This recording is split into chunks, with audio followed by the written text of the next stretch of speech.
Hello friends, welcome to channel eat the finest. இன்னைக்கு இந்த வீடியோவில் ஜவ்வரிசி பாயாசம் எப்படி பண்ண போகிறோம்னு பார்க்க போகிறோம்.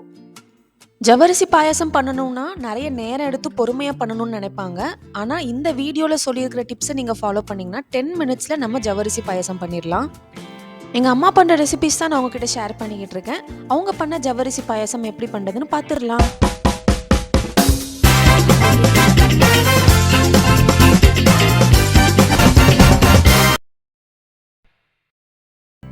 ஜவ்வரிசியில் 2 வகை ஜவ்வரிசி இருக்குது. ஒன்று மாவு ஜவ்வரிசி, இது தோசை, உப்புமா, வடைக்கெல்லாம் யூஸ் பண்ணுவாங்க. இன்னொன்று நைலான் ஜவ்வரிசி, இது பாயாசத்துக்கு வேறு ஸ்வீட் பண்ணுறதுக்கு இதைத்தான் பயன்படுத்துவாங்க.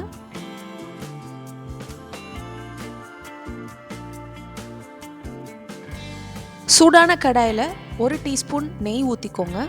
15 முந்திரி பருப்பு நல்லா பொன்னிறமாக வறுத்து தனியாக எடுத்து வச்சுக்கோங்க.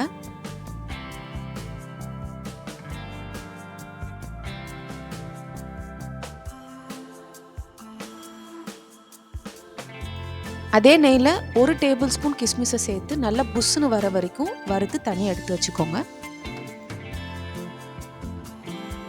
மறுபடியும் 1 டீஸ்பூன் நெய் ஊற்றி 1/4 கப் நைலான் ஜவ்வரிசி சேர்த்துக்கோங்க. நெய்யில் ஜவ்வரிசி வறுக்கும்போது எல்லா ஜவ்வரிசியும் சமமாக பொரிஞ்சிருக்கணும். ஒரு சில ஜவ்வரிசி பொரிஞ்சு இன்னொரு சில ஜவ்வரிசி பொரியாமல் இருந்துருச்சுன்னா உங்களுக்கு சமமாக வேகாது. திடீர்னு ஜவ்வரிசி பாயாசம் பண்ணணும், ஆனால் உங்களுக்கு ஊற வைக்கிறதுக்கு நேரம் இல்லைன்னா இந்த மாதிரி வறுத்து எடுத்துடலாம். ஜவ்வரிசி நல்லா பொரிஞ்சு வந்திருக்கு. இப்போ 1 லிட்டர் காய்ச்சின பால் ஊற்றிக்கோங்க. பால் சேர்த்ததுக்கப்புறம் ஸ்டவ்வை 5 நிமிஷம் ஹை ஃப்ளேமில் வச்சு விட்டுருங்க. அந்த கொதிப்புலையே உங்களுக்கு ஜவ்வரிசி நல்லா வெந்துடும். இந்த பாயாசம் பண்ணும்போது ஸ்டவ் ஹை ஃப்ளேம்லேயே இருக்கட்டும், அப்போ தான் நம்மளுக்கு டக்குன்னு வேலை முடியும்.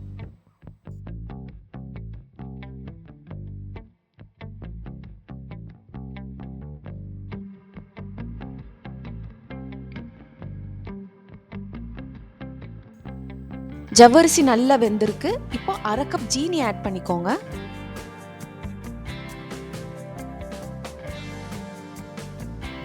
ஜீனி சேர்த்ததுக்கு அப்புறமும் 5 நிமிஷம் ஹை ஃப்ளேமில் இருக்கட்டும். அதுக்கு மேலே நீங்கள் வைக்க வேண்டாம், ஏன்னா அதுக்கு மேலே உங்களுக்கு கெட்டி ஆயிரும், கேசரி மாதிரி வந்துடும். ஏலக்காய் தூள் 1/4 டீஸ்பூன் சேர்த்துக்கோங்க.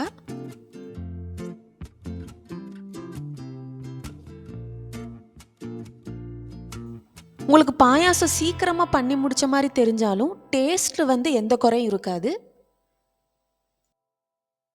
இறக்கி விடுறதுக்கு முன்னாடி நம்ம வறுத்து வச்சுருந்த முந்திரி கிஸ்மிஸை சேர்த்து ஆஃப் பண்ணிடுங்க. வீட்டில் திடீர்னு கெஸ்ட் வந்தாலோ இல்லை கடைசி நேரத்தில் ஸ்வீட் ஏதாவது செய்யணுன்னு இருந்தாலும் இந்த ஜவ்வரிசி பாயாசம் நீங்கள் செஞ்சு அசத்திடலாம். இதே மாதிரி ஈஸியான வெரைட்டியான ரெசிபிஸோட அடுத்த வீடியோவில் மீட் பண்ணலாம். தேங்க்யூ.